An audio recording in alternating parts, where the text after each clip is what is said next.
All right, real talk for a second. Have you ever followed productivity advice perfectly and somehow ended up more tired, more behind, and low-key hating yourself? Yeah, same. Because here's something nobody warns you about. Some productivity advice doesn't just fail, it actually backfires. And if you're a student or young adult, it hits even harder. Let's talk about it. I used to be obsessed with doing it right. Wake up early, plan every hour, no distractions, no breaks until I earned them. On paper, I looked productive. In real life, I was exhausted, behind, and constantly feeling like I wasn't enough. The worst part? I thought the problem was me. I thought I needed more discipline, more willpower, more pressure. Turns out, that advice was slowly breaking my brain. Here's the productivity lie that causes the most damage. If you're not pushing yourself, you're wasting time. Sounds motivating, right? But let's look at what it actually does. When you're always pushing, your brain never switches out of stress mode. Cortisol stays high. Focus drops. Memory gets worse. Emotional control weakens. That's not growth. That's overload.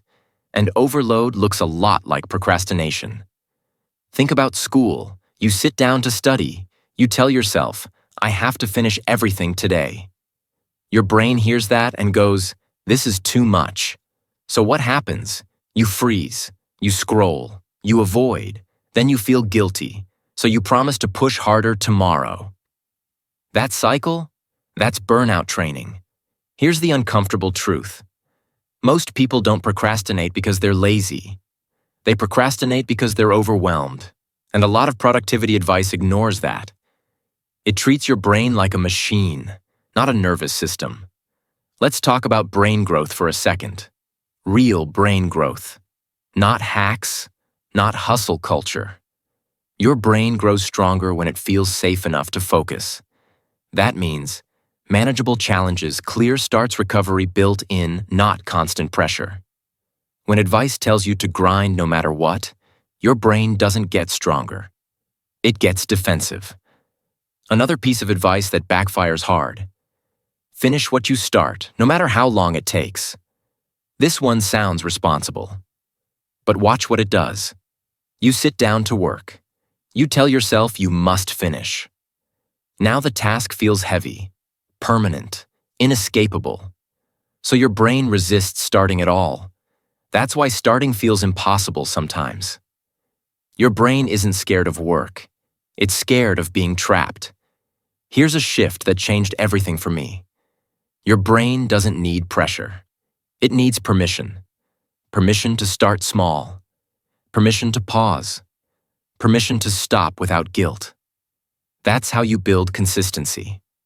So let's rewrite the advice in a way that actually works. Better rule number 1. Stop optimizing. Start stabilizing. You don't need the perfect routine. You need one that doesn't collapse when you're tired. Ask, can I do this on a bad day? Can I restart easily if I miss a session? Stability grows focus faster than intensity ever will. Quick pause here. This matters. A routine you can return to beats a routine you can only maintain when life is perfect. Better rule number 2. Work in starts, not finishes. Instead of saying, I need to complete this, say, I need to begin, open the doc, read one paragraph, solve one problem. That single action lowers uncertainty. And once uncertainty drops, your brain relaxes. That's when momentum shows up. Better rule number 3. Build recovery into the system. This is where most advice completely fails. If rest is something you only allow after burnout, your brain associates work with punishment. That kills motivation long term. Instead, short breaks without guilt stopping while you still have energy-ending sessions on a small win. That's how you increase mental endurance. Yes, this is how you grow brain capacity over time. Let me say this clearly. More hours does not mean more progress. Better states do. A calm brain learns faster. A rested brain starts easier. A respected brain cooperates. Here's another advice trap. Be hard on yourself so you don't get lazy. This one is dangerous. Harsh self-talk doesn't build discipline. It builds fear. And fear makes your brain avoid. If every mistake equals self-attack, your brain learns to protect itself by doing nothing. Self-respect is not weakness, it's fuel.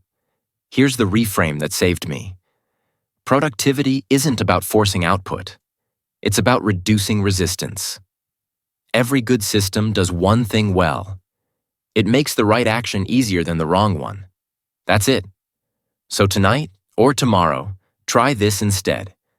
Don't plan your whole day. Just set up the first 5 minutes. One task, one tiny start, one clear space. Then stop. Let your brain learn. Starting isn't dangerous. That lesson compounds. Let's wrap this up. The productivity advice that backfires the most is the advice that ignores how your brain actually works. You don't need more pressure. You don't need more guilt. You don't need to grind harder. You need systems that protect your energy, reduce uncertainty, and let your brain grow stronger naturally. So try this. Tonight, replace one. I should push harder with, how can I make this easier to start? That single question changes everything. Let's build smarter minds, not burned out ones. We're in this together.